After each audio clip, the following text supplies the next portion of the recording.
تفصیلات کے مطابق قومی سلامتی کے مشیر محیط یوسف سے ازبک اسٹیٹ سیکیورٹی سیکریٹری کی ملاقات ہوئی۔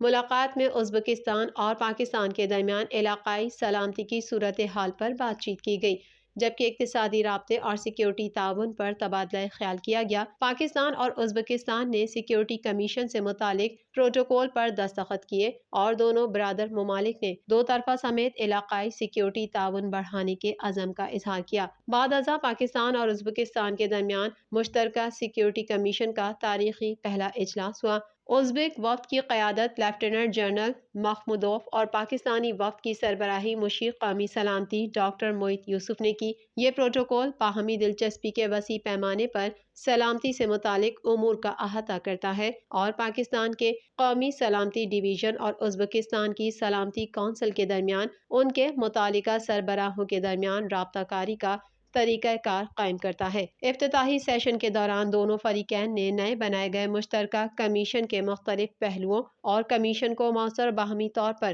فائدہ مند بنانے کے لیے آگے بڑھنے کے طریقے پر تبادلہ خیال کیا۔ جوائنٹ سیکیورٹی کمیشن کا دوسرا اجلاس اگلے سال ازبکستان میں ہوگا۔